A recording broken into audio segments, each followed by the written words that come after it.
Ladies and gentlemen, we welcome you to Great Moments with Mr. Lincoln.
This was the American dream, the prayer for the future. But that golden goal was not to be had without cost. The American way was not gained in a day. It was born in adversity, forged out of conflict, perfected and proven only after long experience and trial. In all of history, no man was dedicated to this dream more than the 16th President of these United States, Abraham Lincoln. Here in his own words is what he once wrote about himself. For at that time, very few people outside Illinois knew very much about this man from the prairie. I was born February 12th. 1809, in Hardin County, Kentucky. My father removed from Kentucky to what is now Spencer County, Indiana, in my 8th year. It was a wild region, with many bears and other wild animals still in the woods. There I grew up. I was large for my age, and had an axe put into my hands at once, and from that to my 23rd year, was almost constantly handling that most useful instrument. I think that the aggregate of all my schooling did not amount to 1 year. At 21, I came to Illinois. Thought of trying to study law. Rather thought I could not succeed at that without better education. I borrowed some law books, took them home, and went at it in good earnest. In 1854, the law profession had almost superseded the thought of politics in my mind, when the repeal of the Missouri Compromise aroused me as I had never been before. What I have done since then is pretty well known. If any personal description of me is thought desirable, it may be said I am in height, 6 feet 4 inches. Nearly, lean in flesh, weighing on an average of 180 pounds, dark complexion, with coarse black hair and gray eyes, and no other marks or brands recollected. Yours very truly, A. Lincoln. Abraham Lincoln became president faced with the terrible threat of civil war, a thing he dreaded, yet a calamity he was prepared to meet if he must. Without union, the Constitution is only a piece of paper. I know there is a God, and that he hates injustice and slavery. I see the storm coming. I know his hand is in it. If he has a place, work for me, and I think he has.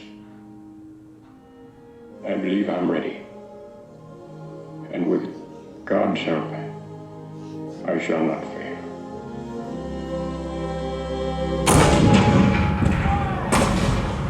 April 12, 1861, Fort Sumter.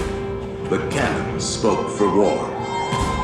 Civil war, violent, devastating. Now had come the reckoning, the supreme test that would decide whether a republic founded on liberty could survive the terrible strife of men's passions.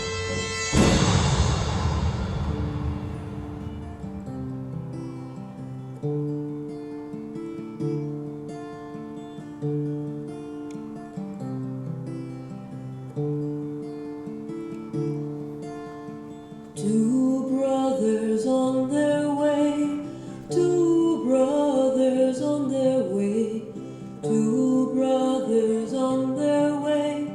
One wore blue and one wore gray. One wore blue and one wore gray as they marched along their way. The fife and drum began to play, all on a beautiful morning.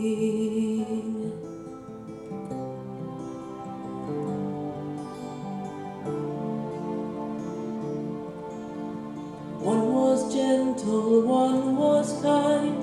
One was gentle, one was kind. One came home, one stayed behind. A cannonball, don't pay no mind. A cannonball, don't pay no mind. If you're gentle or if you're kind. It don't think of the folks behind. All on a beautiful morning. All on a beautiful morning.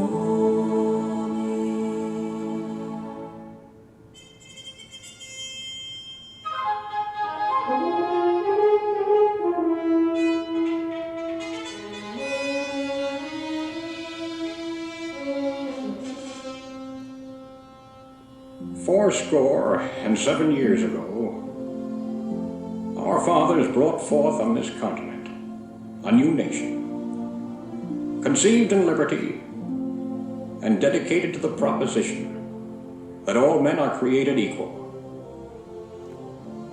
Now we are engaged in a great civil war, testing whether that nation, or any nation so conceived and so dedicated, can long endure. 10 brief sentences, so simple, so direct. Abraham Lincoln had not expected his words to live beyond their temporary moment, but time and history would dictate otherwise. And so today, his Gettysburg Address is immortal, a rich and treasured part of our country's heritage.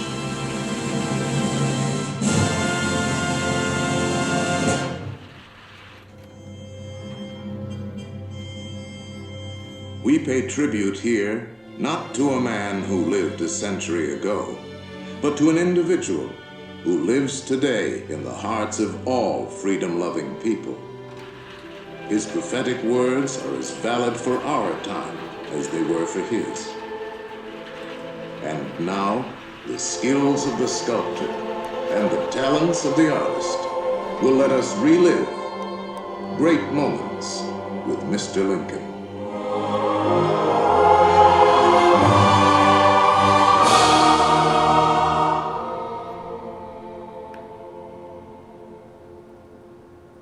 The world has never had a good definition of the word liberty. And the American people just now are much in want of one. We all declare for liberty, but in using the same word, we do not all mean the same thing. What constitutes the bulwark of our liberty and independence? It is not our frowning battlements, our bristling seacoasts. These are not our reliance against tyranny. Our reliance is in the love of liberty, which God has planted in our bosoms. Our defense is in the preservation of the spirit which prizes liberty as the heritage of all men, in all lands, everywhere. Destroy this spirit, and you have planted the seeds of despotism around your own doors.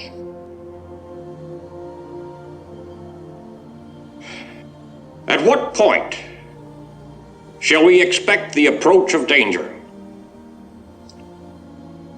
By what means shall we fortify against it? Shall we expect some transatlantic military giant to step the ocean and crush us with a blow? Never. All the armies of Europe, Asia, and Africa combined could not by force take a drink from the Ohio or make a track on the Blue Ridge in a trial of 1,000 years. At what point, then, is the approach of danger to be expected? I answer, if it ever reach us, it must spring from amongst us. It cannot come from abroad. If destruction be our lot, we ourselves must be its author and finisher. As a nation of free men, we must live through all times, or die by suicide. Neither let us be slandered from our duty by false accusations against us, nor frightened from it by the menaces of destruction to the government, nor of dungeons to ourselves. Let us have faith that right makes might. And in that faith, let us to the end dare to do our duty as we understand it.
Sail on freedom's wing across the sky.